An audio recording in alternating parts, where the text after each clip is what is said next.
Socks, are you offering to come and join me for the Buffy game? Is that what I just missed on chat? Because if so, you're very welcome. So, last time I took a brief canter through the attempts people have made to create a generic system of rules that could easily be adapted to any universe you wanted to explore. So, to recap, this isn't about how to start from a blank sheet of paper and create a rule set for a universe. It's about how to start with a set of rules you already like and play and turn that into a suitable platform for gaming in any universe of your choice.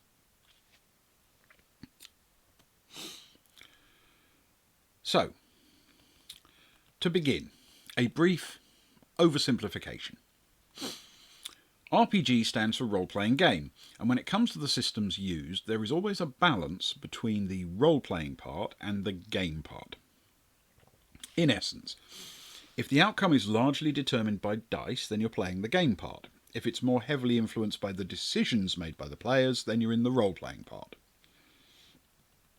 And all RPGs balance these two conflicting requirements differently. Moreover, the style of gaming has changed over time. Back in the day, games like Advanced D&D were essentially war games, but ones where you had a specific champion to command and embody. This led to an extraordinary proliferation of tables and complex rules intended to take all of the outcomes from decisions out of the hands of the GM and put it firmly in the books, and therefore the dice.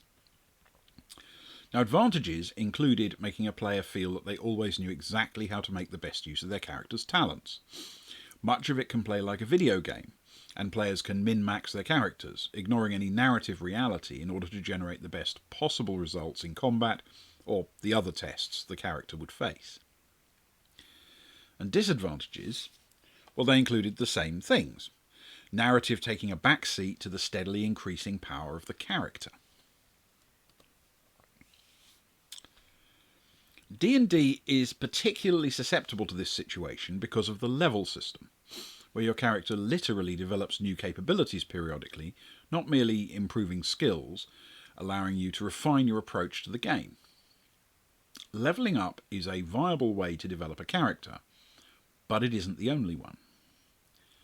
Generally, a character can also be improved by the addition of skills. Now, skill-based systems are simpler in one sense, because the abilities are usually just incrementally better over time, but more complex in other instances, particularly when it comes to creating a suitable list of skills for the characters to draw upon. Some things that are specific to a levelling approach, like the way a character's actual resilience to damage is improved as the levels increase, are generally not found in a skill-based system. So generally, if you want to use an existing rule set to play in your new game universe, beginning with a skill-based system is almost always the way to go. Of all the skill-based systems I know, Traveller is the one with which I'm most familiar, so I'm now going to focus a little on that for this example. However, it's important to note that any skill-based system would work. Now we have our rule set. We need our universe.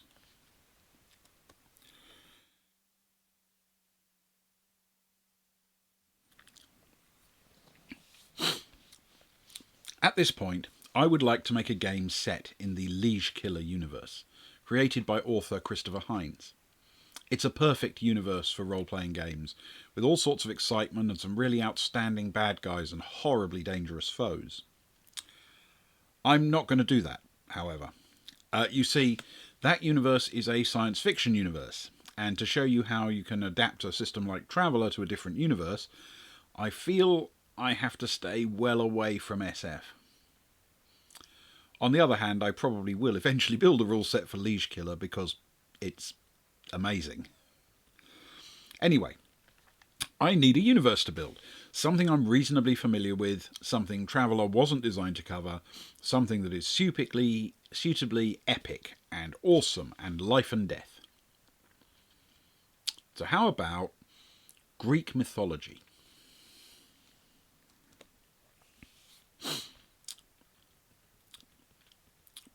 So, Greek mythology. Translating basic skills is pretty simple. Some of the skills, like investigate or carouse, are essentially already working. No problem. When looking at weapons, we can lose the distinction between slug and energy weapons for ranged attacks, and instead make them about ranged attacks that are literally thrown, like javelins, or loosed, like arrows. Armour and weapons are pretty adaptable as well, especially since we can use the established Traveller templates, and they already have entries for things like bronze plate armour and things of that nature. But, and here we hit our problem. Traveller is very poorly equipped to cope with two essential elements of Greek myths. Deities and demigods, not to put too D&D a point on it. In this game, there has to be a way to capture the power of the gods. Moreover, there has to be a way to capture the power of the human or demi-human champion. Also, and clearly, monsters and magical items need to be involved as well. So here we have our first actual guideline. Ready? Don't mess with core stats too much. Ideally, not at all. Traveller has 6 basic characteristics for each character. It's tempting to give Heracles a strength of 40 instead of a typical human 8 or so. But that's a bad instinct. Ultimately, in any system, those core characteristics are going to be doing a lot of heavy lifting. Especially the strength. A lot of heavy lifting. Strength might be used for attacks, physical power, resistance to damage, all sorts of things. So don't mess with it. Otherwise you'll simply make Heracles into a walking fortress. Instead, give Heracles benefits that come from his derived statistics, his skills in Traveller. If you're using D&D, then obviously these are the various resistances, saving throws and the like.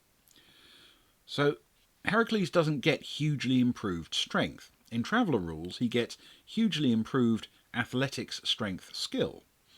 That means he's immensely strong, but not necessarily any more balanced around it than a different character. As for how much to give him, that's actually pretty easy. He should be just strong enough that a normal human, rolling at his very best, trying a test of strength against Heracles, rolling at his very worst, should only just fail.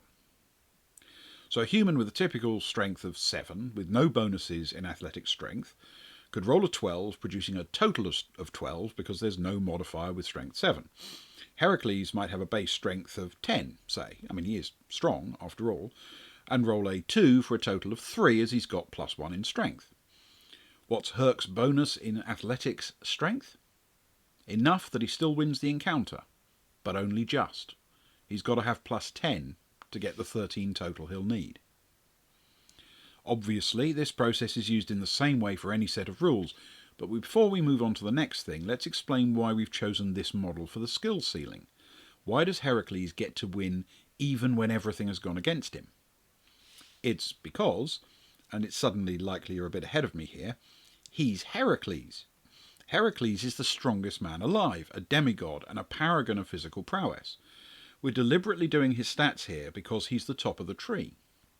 Once we know his numbers, we can then balance Achilles, Perseus and Tim the Mighty against his numbers relative to Heracles and to a typical human. So your basic human person could, in theory, beat Achilles at arm wrestling. I mean, it's almost impossible, even for the strongest soldier in your army, but it's actually possible. Heracles? No, you can't do that with an average human, only with someone a bit exceptional. When it comes to dexterity, perhaps you might elect to have, say, Odysseus as your top example, and maybe for endurance it should be Hector. Education, what do you think? Daedalus or Ariadne? I'm sure you get the point. Believe it or not, this is actually how commercial RPGs are balanced. If you decide the most powerful monster in your game is, say, a dragon, then you build its stats accordingly to make it untouchable by a basic person.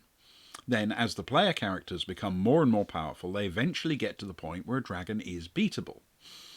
course, the easy way to do this is with levels, but that's not how most games do that sort of thing, and it leads to a sort of power creep if your story goes on long enough.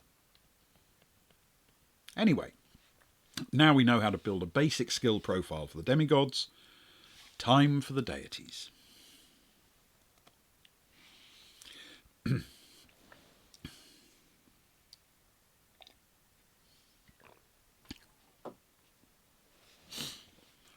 Greek gods have essentially infinite power, and when they intervene directly in human affairs, they arrive like a natural disaster, which is exciting, but not good for game balance.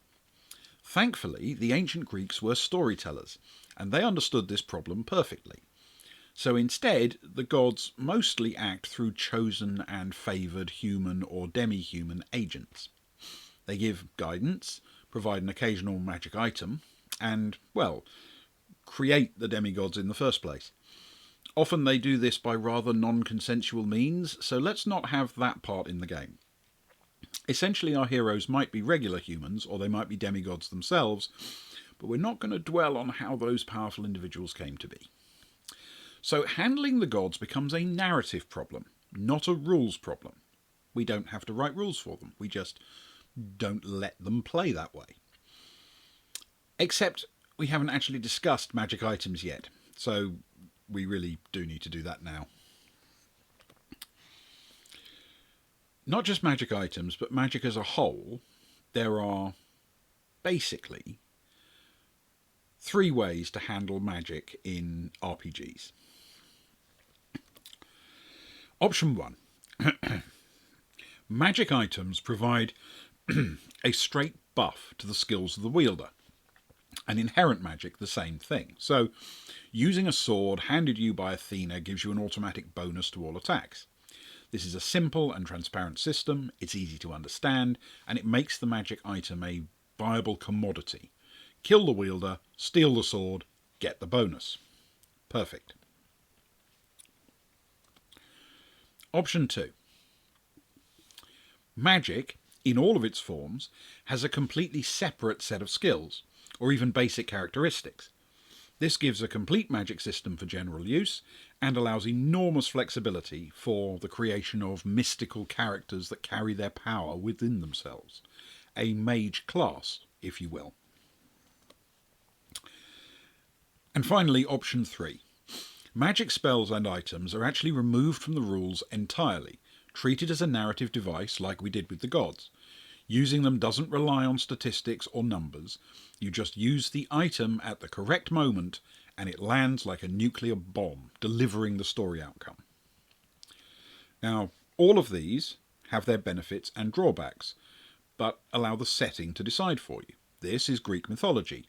There isn't a class of wizards in this setting, really, so we can ignore option 2 immediately. Now, option 3 does have its place in Greek myths. I'm thinking in particular of things like the Gorgon's head, deployed at the right moment. It's simply a winning move, turning a titan to stone with little more than a flick of the wrist. But mostly, the items wielded by player characters are more like option 1. They're a sword, a shield, a bow, a pair of sandals that make the wielder more powerful, but rely on their core abilities to get the best use of the item. So here's another little secret. You can actually have all 3 of these options in the game if you want. For narrative freedom in this case, we're going to have magic items that, option 1, buff our heroes, and items that, option 3, simply bring the power of instant victory to the right moment in the game. And since we don't have to worry about the direct intervention of the gods, we now move on to monsters.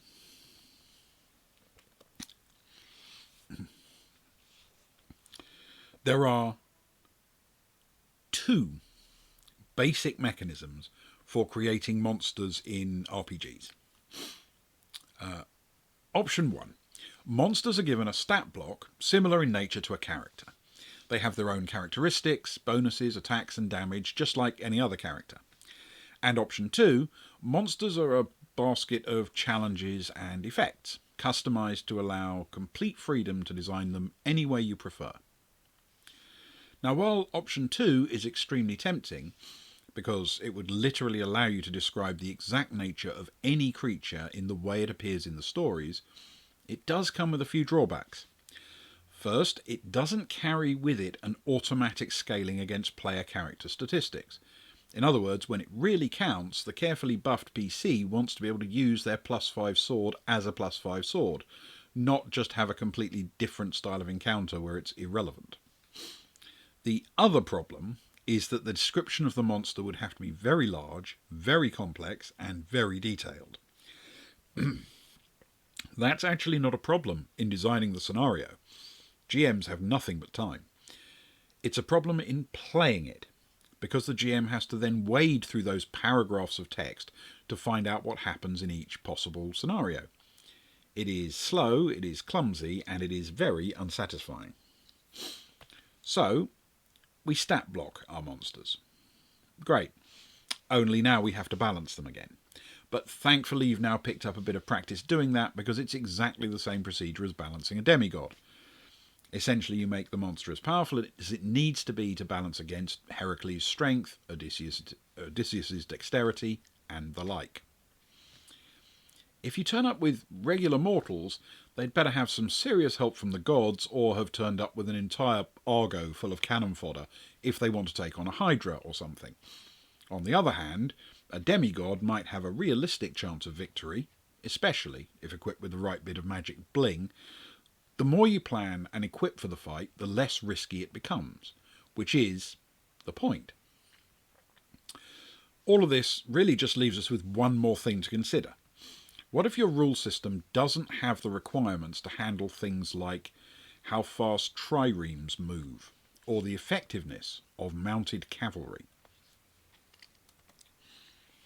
How do you fit the rational physical requirements of the universe into the game? And here I have a very simple and important piece of advice. Remember, it's a game. How fast does a galley cross the Aegean Sea? As fast as it needs to meet the story at the other side. How easy is it to climb a city wall? Well, if it's really, really hard, there'll be a gate somewhere. How deadly is a minotaur? Very deadly, but not impossibly deadly. I hope you see the point. Balancing combat requires some careful planning of the stats, but balancing ship speed is a narrative problem, not a numerical one. So that example, the crossing of the Aegean Sea, the party wants to get to the other side in time to stop the departure of an enemy on their own galley. So they make a fairly arbitrary weather roll, just a suitable number to hit. The weather is kind, and they make it. If they sacrifice something, or possibly someone, to Poseidon, or win his favour somehow before the crossing, they get a bonus to this check, so his seas are kind to them. And it's also a situation where a character's skill might be really useful, if there's a member of the party with specific talents in handling a ship, for example. And if all that fails, they miss the departure of their enemy, and now they have to follow them in a chase across the sea, which is just another phase of the narrative. It only really matters how accurately the rules reflect the behaviour of a galley if the game your players want is one in which they ply their trade in a galley. If the galley is simply a means to an end, just transport, then make the roles a means to an end as well. A few moments of description and they can get on with fighting monsters, gathering magic items, winning the favour of the gods, and rescuing the children of kings and queens across Greece. You know, all the hero stuff.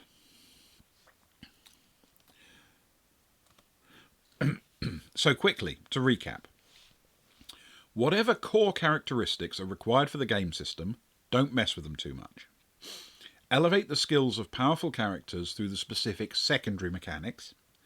Balance the most powerful individuals to be untouchable by regular humans, but only just. Balance less powerful individuals against those most powerful ones. Try to use existing stat blocks for monsters, enemies, and effects, whatever they might be. Utterly powerful narrative devices are fine, but make them rare and hard to acquire. When dealing with some of the more functional elements of the universe, where specific skills are less relevant, Make them as simple as possible. Narrative is always more important than numbers. Role-playing solutions is better than rolling for them. And as always on this channel, forearms are better than firearms. I hope this has been a useful introduction to constructing a scenario in any verse you like, using whatever rules are most comfortable. If not, then please send complaints on high value banknotes and I'll carefully read them.